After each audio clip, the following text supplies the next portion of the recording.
Good morning and welcome to the 2020 Galveston Mayoral and Candidate Forum. We are live here at the beautiful Sea Star Base, Galveston. Thank you for joining us. I'm Gina Spagnola. I'm the president and CEO of the Galveston Regional Chamber of Commerce, and we are so proud to co-host these forums with our partners for 175 years, the Daily News. Michael Smith, thank you so much. We had a good day yesterday. It was a very good day, very informative and enjoyable experience. I'm glad to be back. We're glad to be back, and we're here with one of our candidates, Bill Quiroga. He's representing District 4. Unfortunately, Councilperson Jason Hardcastle couldn't make it. He had a prior commitment, so stay with us. We're going to get to spend some really good quality time with Mr. Quiroga. Thank you so much for those of you that have submitted questions. As you know, it's terribly important to get this right and to understand the candidates' platforms, and that's why we're bringing it to you so you can make a really good and educated decision for your district and for Galveston. So with that, welcome, Mr. Quiroga. We're so happy that you could be with us today. Thank you to the Chamber as well as Galveston Daily News, and the facilities here are fantastic. I'm really impressed of what Galveston can offer to different organizations to come to the island. So beautiful. Yeah, well, I was surprised that a couple of candidates had not been to this facility, but it's just one of the many things that Galveston has to offer. It does. So Roger, thank you for your time. Bill, sorry. Two Quirogas, and I knew that. Bill, thank you so much, and thank you, Michael. And we will have you start, if you don't mind. We'll start with the questioning, and we're going to spend about 30 minutes. Mr. Quiroga gets his Your 2 minutes. Introduction. That's right. to have 2 minutes. 2 minutes to say whatever you want about yourself, your platform.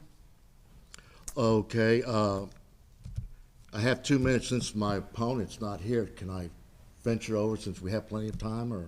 Well, I think we ought to stick to the format. Okay, not a problem. I'm going to change it a little bit, the way that I'm going to make a presentation. I'm known through Galveston, through a lot of business people. Everybody knows me. A lot of people like me, a lot of people don't like me. But the way that I want to start this thing off is, one of the advantages of being second or third is you can hear what the mayor's candidates have said and some of the council people have said, and the candidates running for their political office. One of the things that I want to present is the case of why I feel that we need change in the system. And when I'm talking about the system, we need change both the council system as well as the manager system. And I hear a lot of feedback from the constituents, and let me bring it down so a lot of people don't know what that word means. The voters in District 4, but it pertains on a whole, because everyone knows this type of government, it doesn't matter who's on the council, you need 4 votes to get anything done. Either the mayor and 3, or the mayor and 3, or 4 council people themselves to get anything done. With the only exception, I believe now, when we have an emergency, whether it's a storm or whether, I guess if they're using this as a pandemic. But I don't want to be a doom and gloom candidate, but I've heard in the preparations that I made, because I have a background in engineering, I do a lot of analysis, and I hear a lot of talk about the input of the city and their finances. Trust me, it's not as bright as it seems. And I'm going to present, in between the questions that I'm asking, the time I have allocated to me, that I'll present some of this evidence to you. So, I wish I had a clock. Your time's up. Okay. Okay, you ready for your first question? I'm ready for the first one. Shoot. Okay, would you describe to us District 4 as you see it? Not necessarily the geography, but the character and personality, the challenges, problems, and opportunities that you see in District 4. District 4 is it's diverse demographics. You have people of wealth, meaning the Cedar Lawn area. You have people lower means throughout the district. It was set up primarily as a Hispanic district, But as time went on, we had gerrymandering where part of the heavily area of the Hispanic community was filtered out. And I look at this as more or less a political move rather than helping the citizens of Galveston and District 4. But primarily, it's diverse. You have well-to-do people. You have people that are living check by check. You have not very many businesses because I represent part of from 39th all the way to 61st where you have most of your businesses. You have schools there, and then it cuts over to 61st Street, but primarily it's all residential. Okay. Thank you. You're welcome. Thank you. You did talk about that there weren't a lot of businesses within that within your district, but overall, when we talk about the business community in Galveston, how do you feel through this pandemic and through the mandatory orders that they've been treated primarily? Are represented primarily, you and I did have a conversation about this, but the chamber not being invited to the table and not having a seat representing the small business community, is that something that you would be in favor of, is giving the small businesses a voice at the table? I'm glad you brought that up. And the COVID pandemic is serious. And the statement I'm going to make, it's not that I'm not sympathetic towards people, but I look at numbers and how it's being laid out. In Galveston County, we have 342,000 population. Out of the 342,000 population, we have a death rate of just came out in the Galveston Daily News, by the way. A plug for you, Mr. Smith. So it's accurate. We have 161. That equates to less than 0.5%. So when you look at that, and the economy that it's hurting in Galveston, the chamber, with all of its business people, should have an input at the table. I'm pro-business. I believe, the chamber is doing a good job. Thank you. But we need more input from the businesses. It looks like the city, I hear this constantly, every election, the city is anti-business. And I'm going to bring up two issues. Do I have 2 minutes? You've still got time on your two. You still got a Okay, to minute. give you a good classic example is a lot of business people don't want to run for the office because they fear retaliation. I've had talks with different people, and I'm going to give you a good one. I was very stunned that the city manager sent a letter to the city, to the chamber stating that if they would turn around and endorse a candidate, that they would look at it legally to see if the funding at the city, the port, and the Galveston Park Board, they would take out their money. That's the first time in history. I've been voting since the last 51 years, and this is the first time that I've ever known that the Chamber of Commerce has been challenged.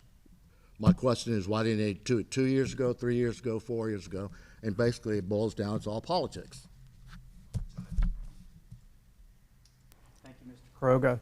I want to take you back a little bit to your opening statement and get you to clarify what you mean when you say you need to change the government. Are you talking about changing the form of government to something besides a manager-council form, and how would you go about doing that? 2 minutes, can you give me a midpoint when I'm? Yeah. Okay. To answer your question, yes, I think we need a total different form of government. When I was a child, I remember the form of government we had was it was a commission form of government where you had one over traffic, one over finance, and so on and so forth. And the history was it was changed because there was corruption. But no matter what form of government you have, you're going to have corruption or someone using it for their advantage. For every good thing that humans have, through the centuries, had come out and tried to promote humanity, somebody's going to use it to their advantage. But yes, I totally believe in changing the form of government. And the reason why is the council is weak, and what I mean by weak, I'm going to give you a good example. My sister sent in a letter to then Terrell and Tarleton about the streets being pothole. well, have a lot of potholes in it. And it's continuous. Every 2-3 years they back out there instead of fixing it right. So she sent that over to the city manager, Mr. Maxwell. He sends a letter back saying that the council people don't direct them on what to do.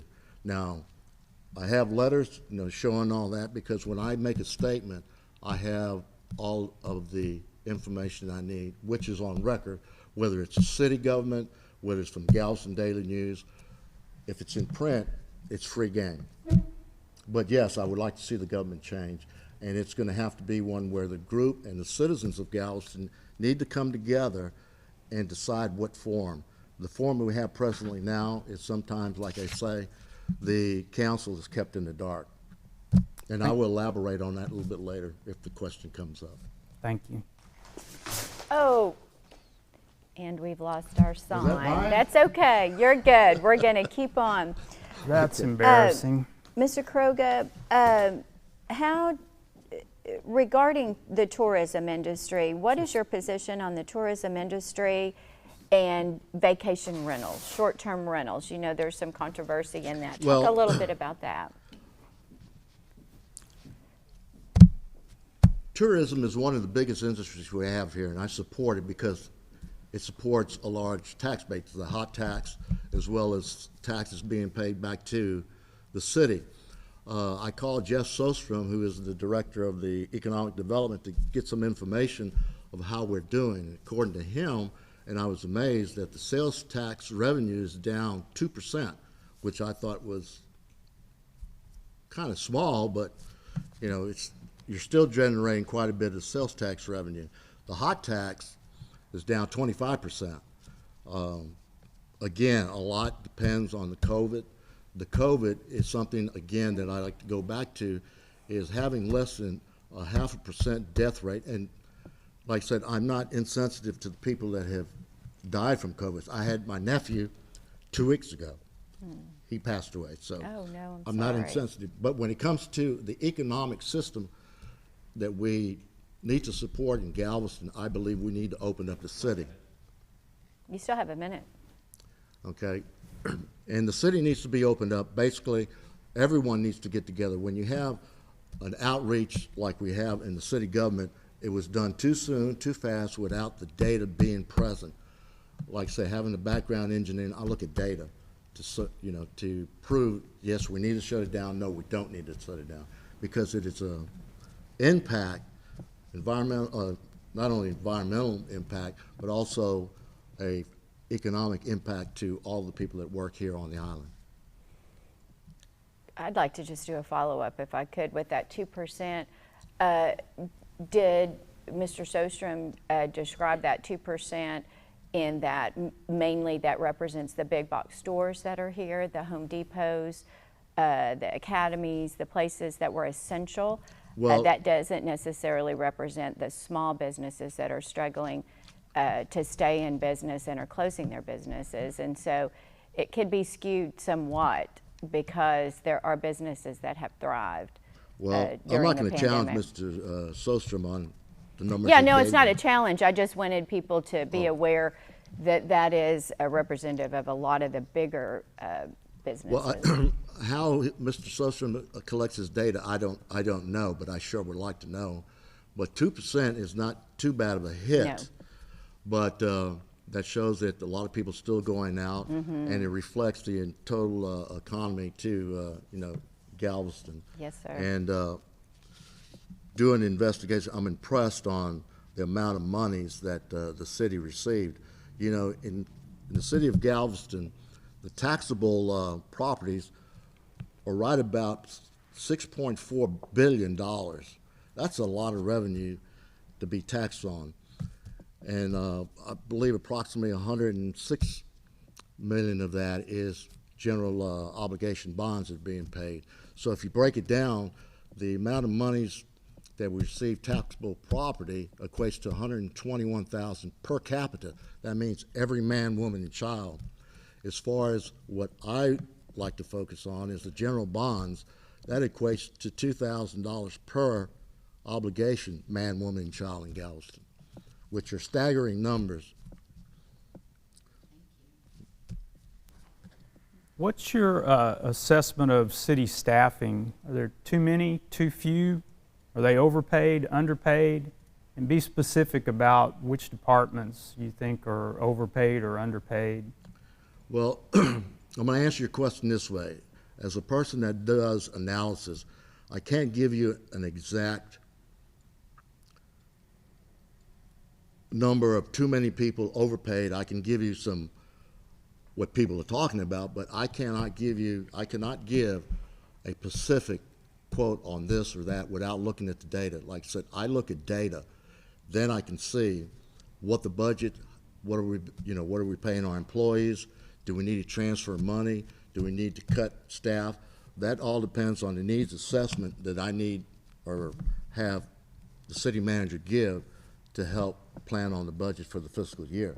So I'm not trying to dodge a question. All I'm trying to say is I need analysis where I can make a good decision. And that's what basically the city council as well as the city staff needs to do, is make the correct decision on what are the actual needs to the city of Galveston. They need to be good stewards of the tax dollars that they're controlled over. And as everyone knows, that the stewards are the city council. They need to, and basically what I've seen is Galveston is not in good shape regardless of what you've been hearing from some people. You go back to the CAFA, which is the Galveston Financial Report. That is showing you exactly the status of the island. According to its rating, we won't have money for raises. And if anyone needs a breakdown, I had the breakdown to the CAFA showing you all the mismanagement that's been done and the reality of where the monies are being spent or not being spent. So instead of me going through all this, it's because it's time consuming to explain, because I'm pretty sure we'll have some counter questions on why this or why that. So anyone, and I'll give you this, it's galvestonfirst@yahoo.com. You want any of this information, I'll be more than glad to give it to you. Thank you. You're welcome. Mr. Quiroga, what would your first 3 months look like? How would you set your priorities for your district? You know, again, it's so hard because you try to look at a particular needs for the district. What I plan to do, if I have the privilege of being elected to the district, is have what I would call an executive board within the district, where I would take 2 people from business, 2 people from the residential area, that we sit down and we would iron out what the needs for the district are.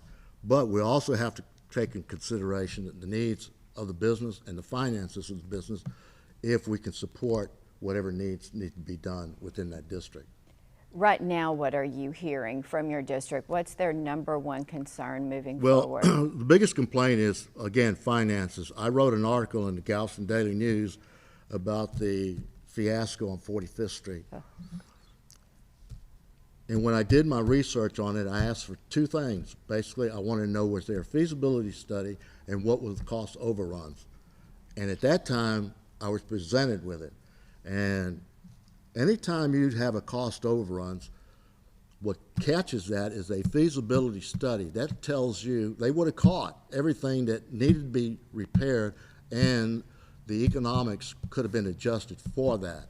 You just don't plan a project and then in the middle of the stream you change it, because everyone like myself and everyone in the business world knows that the impact of more money being generated is through change orders. It's outrageous what we've been charged, over close to $4 million cost overrun.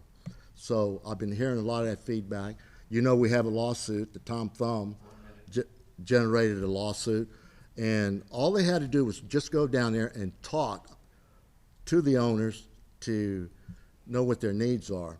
And this is what needs to be done. We need to be open and not be afraid to talk to some of the residents and business owners out there, because we know sometimes it can get heated. Thank you. You're welcome.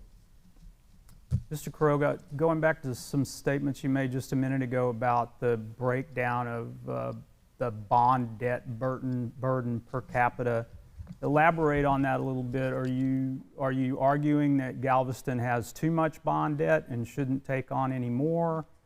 Or exactly what were you arguing there?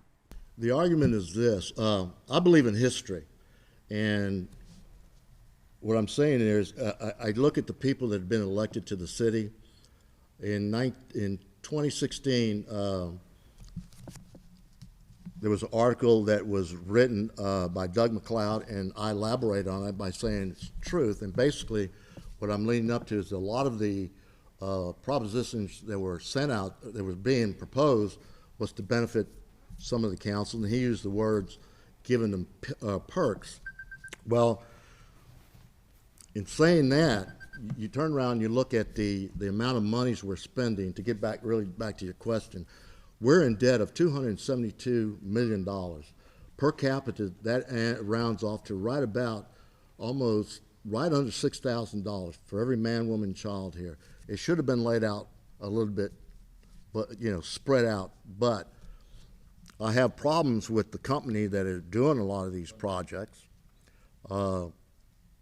Matter of fact, there's an article, I think yesterday, about the infamous 45th Street, where Lane Industries, if you read it, it's kind of confusing because Lane Industries and MC2, they're both the same companies.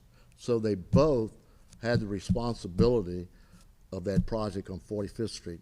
But when I did more analysis, this same company is doing most of all the projects on the island.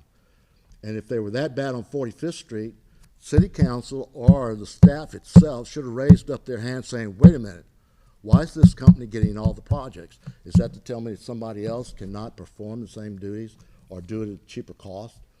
But again, when you do all the projects, when I asked for information, I got 2 thumb drives. That's a total of 14 megabits of information. Basically, it was said, you want that information? Go find it. Mr. Crow, I'm going to stay on 45th Street because it's near and dear to my heart. It's where I spend most of my time because I'm there at Tom's Thumb. I have, since the time we moved here in 1991, felt like that there are so many missed opportunities on 45th Street.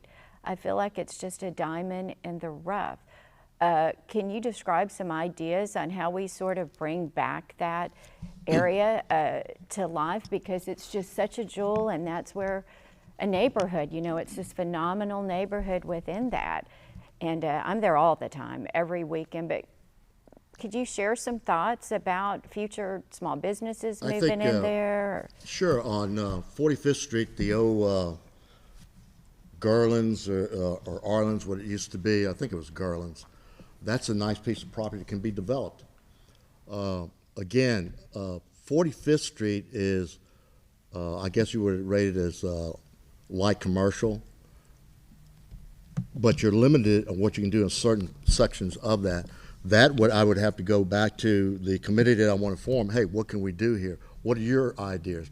I may be limited on my ideas of what to do. They may not like my ideas, so I may want to ask them, what does the community itself in the district, and we need to develop that to bring more taxes into the city, but not abuse and waste the monies that we would accumulate with the new business that we want to do. But 45th Street, right there on Avenue S, I think stretches to R1/2, that's where we can develop.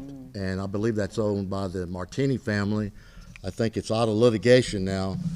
And hopefully someone would step up. Maybe we can give them tax abatements or some type of tax breaks to develop. Thank you.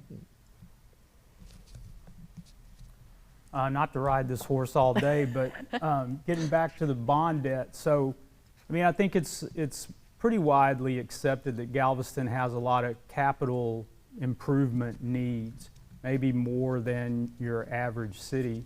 So if you're arguing that the city shouldn't take on more bond debt, how should it finance the capital improvements that most people agree need to be made?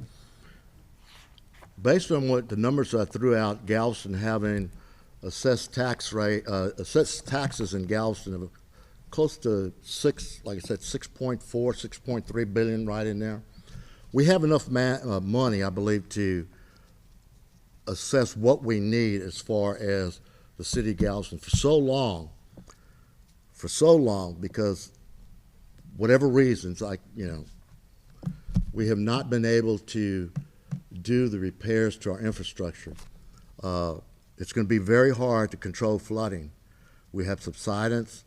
We have, I don't know if the economic impact of the rising of the sea levels, but it's a problem. I don't know if, but let me get back to talk about revenues.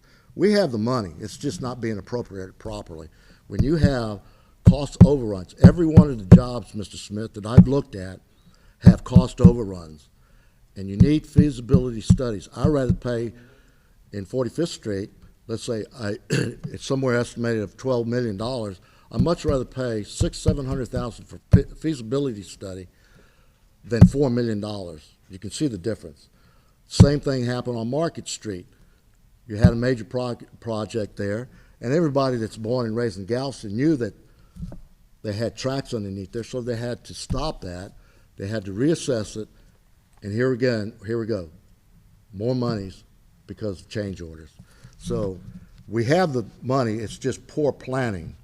And again, I'm really, am I fortunate to get in to look why one company is given all these jobs. It doesn't make sense to me. Thank you.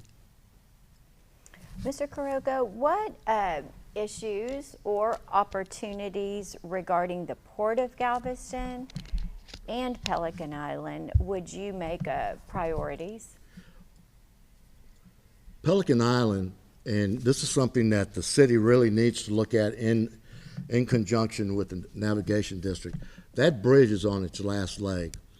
And for years and years and years, because whatever it is, political reasons saying that, hey, I don't want to raise taxes. Well, sometimes, you have to bite the bullet and do what you need to do.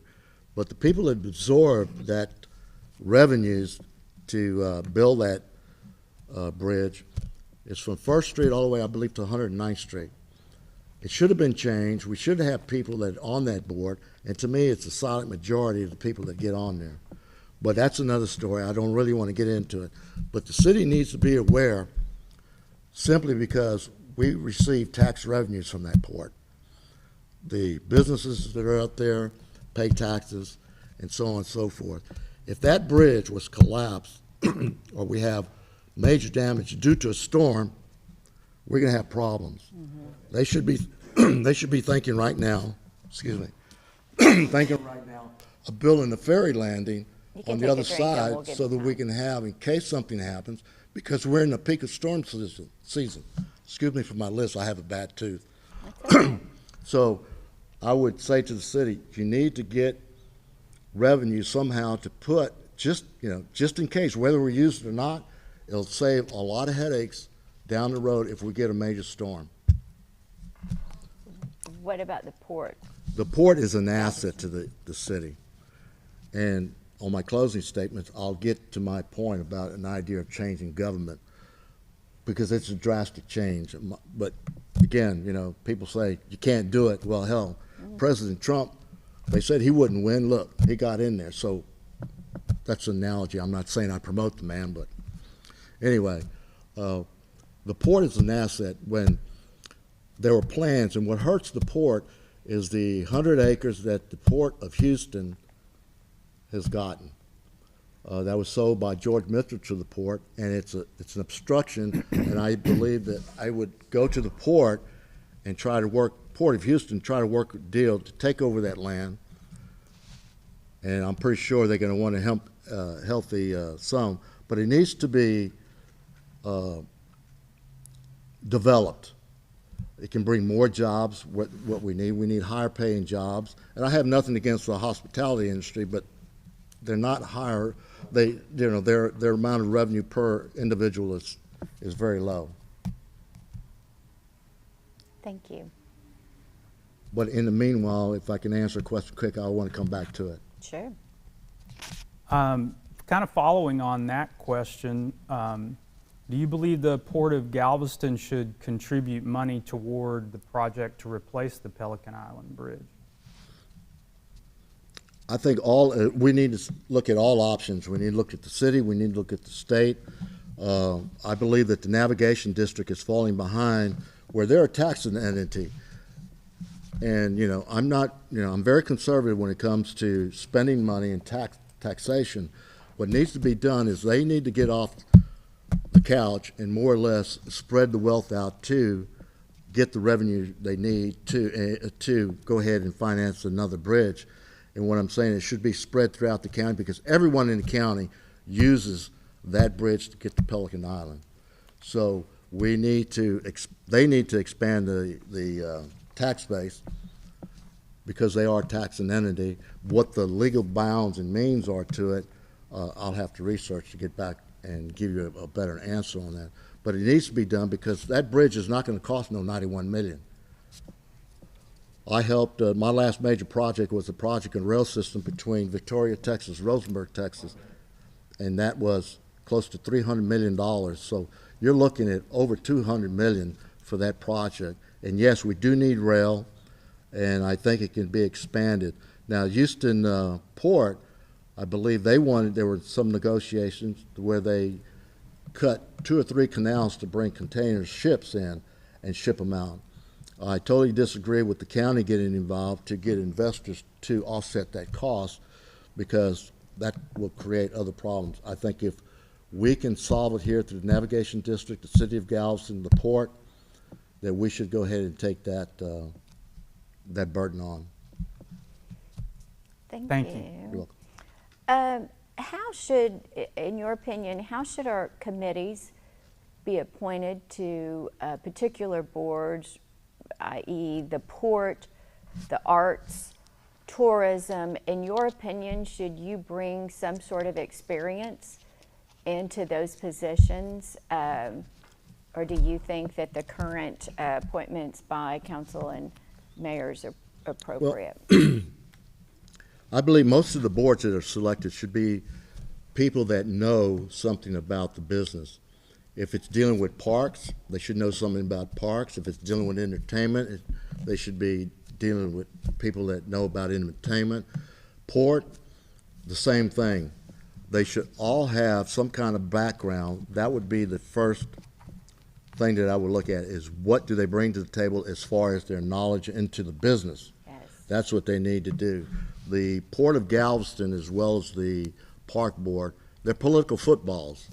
I'm so tired of hearing the port does this, the port does that, we have a guy that's suspended.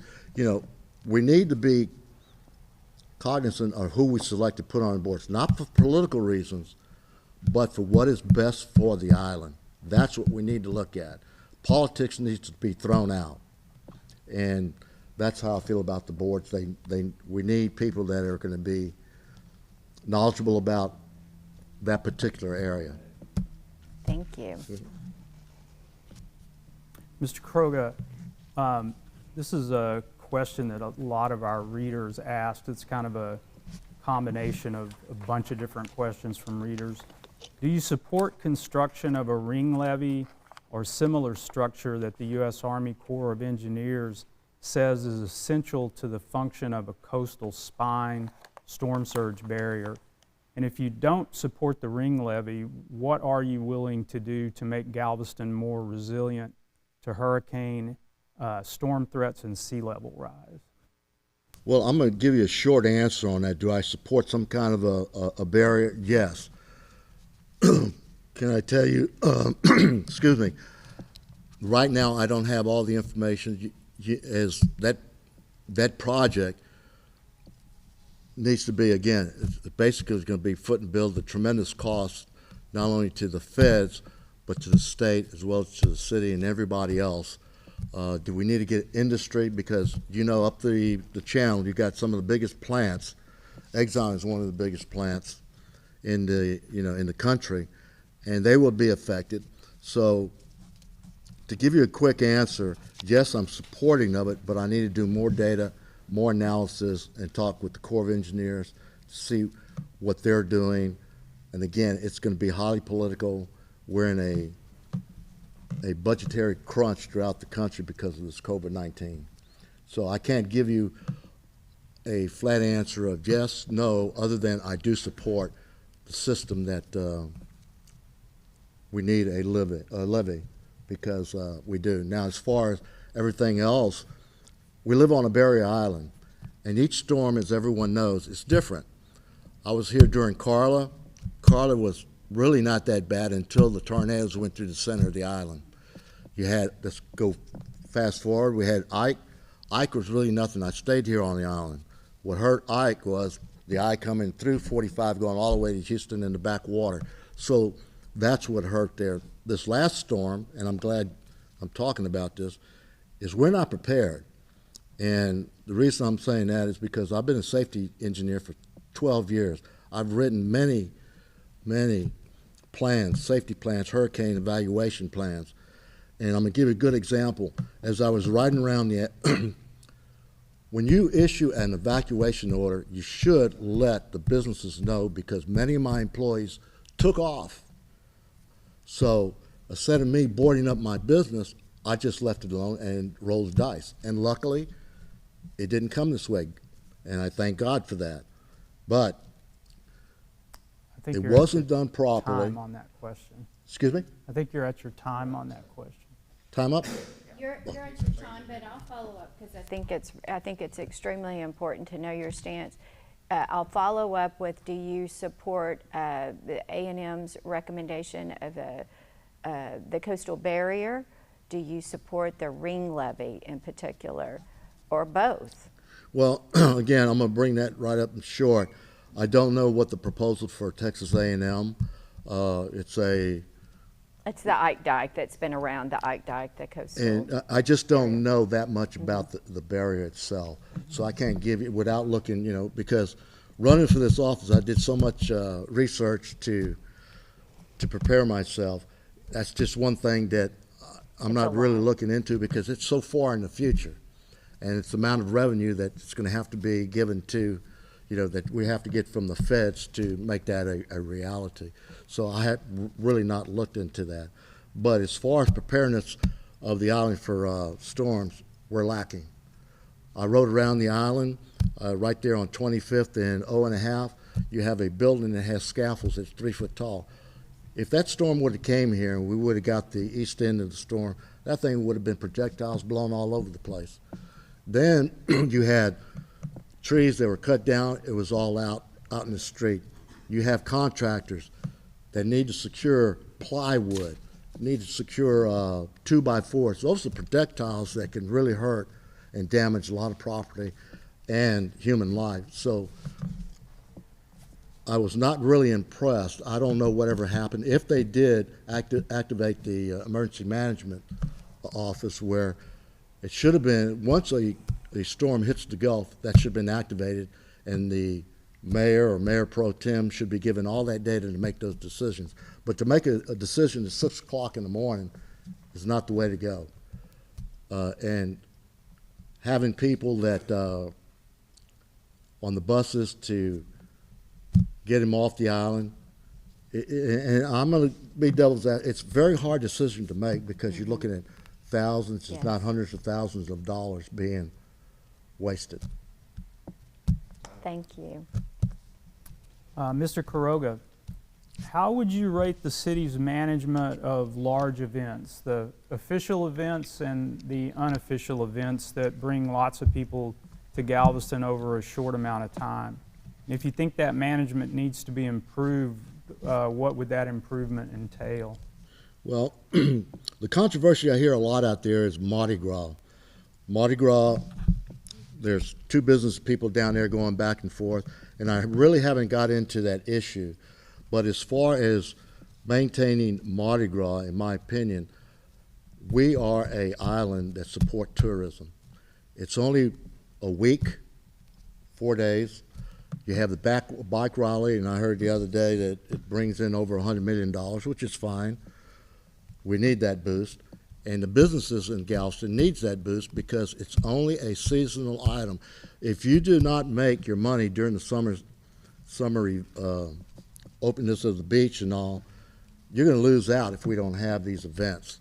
And it's just an economic thing. I support it. I think it could be tweaked. I think we need to go down there and talk to the people that are having these discussions. I think there's a lawsuit being presented. I think we can avoid that if we just sit down at the table and discuss it. There's nothing that cannot be dissolved if we have level-headed business people that'll sit down and talk about the issues. But again, I support those. I support the bike rally, and it's only a short period of time. I think we can deal with it with the amount of income that we receive from it. I know there's a lot of old people here that complain about it. I'm 72 years old. I stay at home. It's not that I don't want to go out. If I want to go out, I go out. But let the kids have their fun. Thank you. You're welcome. I think we're doing pretty good on our time. Maybe 5 more minutes. Give us 45 minutes. I know you'll address a lot of this, but remind the people watching and your constituents, why are you running? You have a really good life, and you could just live that and enjoy all the wonderful things about Galveston.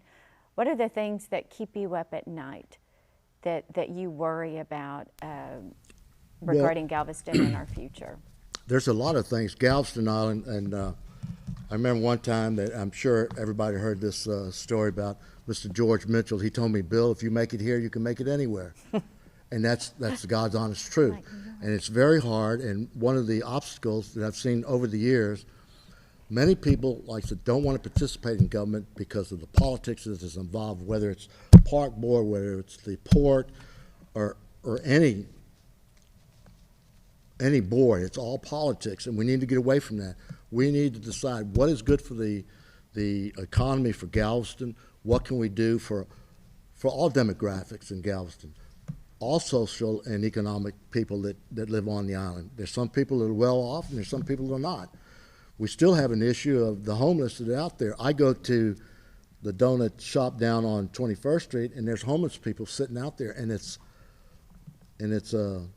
just not right. They need help. But what do?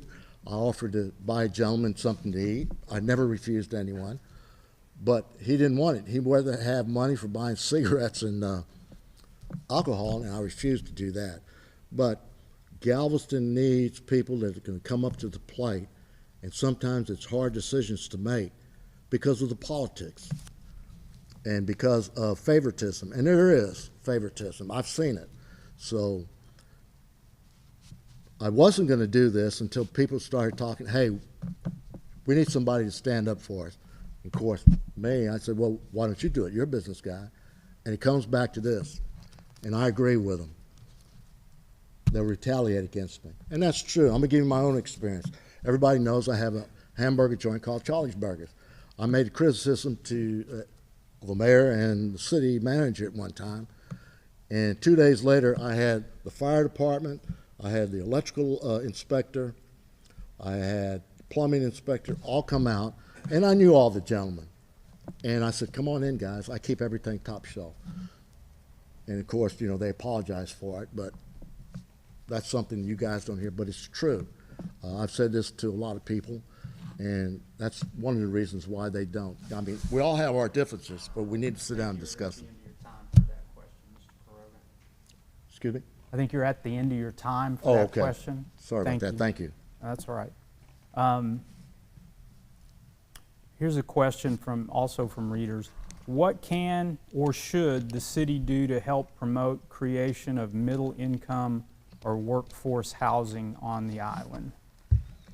That's going to be a hard question to answer, because right now what you have going is people that are coming from outside the city, outside the state, investing thousands of dollars on dilapidated homes. We need some kind of program where maybe it's Galveston First, where citizens will go and bid on that, whether it's on the tax rolls, to get them out and offer them some kind of incentive to get that. But right now, the way that the economics are going, people that can afford, they'll come down and offer you ridiculous amounts of money for a 2-bedroom house that's not even worth $40,000, and they'll pay you $150, turn around, upgrade it, and sell it for $285,000. I had a house next door to my sister's property, did exactly that. So to answer your question, it's very hard to get a middle income housing in here because a lot of people are buying homes, and a lot of development that you see going downtown or apartments are being built, and those apartments are being given out more or less of people in need, meaning subsidized housing, which people need a place to live, but it's guaranteed money to the developers that they get this every month. So when you have that, and you have, let's say, brand new apartments down there, they want $1,600 for a 2-bedroom. They can get that because the government's going to subsidize them. So when you see that, other apartments are going to want the same amount of money. And some of those apartments are being let out to subsidized housing. So that's the problem. And it's nothing more than business itself. If I had the extra income to do it, I probably would do the same thing. It's all business. And I don't have a complaint about it, but sometimes it just doesn't seem right that we're providing for one group of people, but our middle class are being overlooked. Thank you. You're welcome. Mr. Karoga, thank you so much for spending this time with us. I know everybody's so busy, and we really appreciate you taking time to come out. At this point, you'll be able to give a 2-minute closing statement, and we appreciate you. Well, I want to thank both the Chamber and the Galveston Daily News and the privilege of coming here to the Seabourn facilities. It's a magnificent facility, and I think that people ought to utilize it. I don't know if they lease out for parties or whatsoever. But what I'd like to say in closing, my name is Bill Karoga. I appreciate your vote. And I guarantee that I would put 100% into the district and their needs as well as the needs of the city. I know that there's a lot of things that I wish we could discuss more, but time won't allow, and we'll just have to move on. But if anyone needs any information on the research I did to show the status and the economic situation the city's in, I'll be more than glad to email them a copy, show them where to get the information. And one key place where you need to go is a website called EMMA. It's called the Electronic Municipal Market Access. That's where all of the bonds, whether they're certificate of obligation, general bonds, are listed. And you can get a lot of information on there of the status of the city, the population, the biggest taxpayers in the city, the amount of revenue that we all pay. And that's a very good source of information if you really want to know what the city is doing. And we need more people involved. We've got 30,000 people, only 6,000 vote. And if you don't go out and vote to make a difference, it's your fault. But if I do have a couple minutes, I have a minute left. Back to your question about the organization. I like to see if we can combine all entities into one. That's the park board, the wharf board. There's too many fights, cat fights. There's too many different budgets where if the whole structure of the government would change, bring into one, and really get the professional people to help create a good form of government without the true politics where we can all sit down at the table and discuss our needs, it'll work. But you got to come together. If you don't, it's not going to work. And I know that there'll be people that'll probably say, oh, that ain't going to work, or they want to keep it separate just because it's power. Park Board has its power, the port has its power, and the city has its power. Navigation District has its power. Until we all come together, it's not going to work. Thank you, Mr. Karoga. Thank you so much, and thank you all who have tuned in. Did a great job. And I just wanted to reiterate the mission of the Galveston Regional Chamber of Commerce is to promote and advocate for business and community development. And I wanted to remind you as we go through these and as you go back and visit these videos regarding the district, something that Mr. Karoga said, that You know, it's not just the mayor that leads, it's 4 votes there that are very important. And so consider your district wisely and go and research this. If you have any questions for the candidates, I know you can reach out to any of them. You can certainly reach out to us. Consider how they voted. Consider how they served you during COVID. I know that's one of the things that the Chamber does. Also, a reminder is, yes, we promote and advocate for business and community development, but always remember, because there's a misconception about that whether you're your business or your community. But think about that. Our business people live in this community. Their kids go to our schools. And I want you to think, and what we've gone through since March, what it's like when we see the business community fading away. The business community, we are a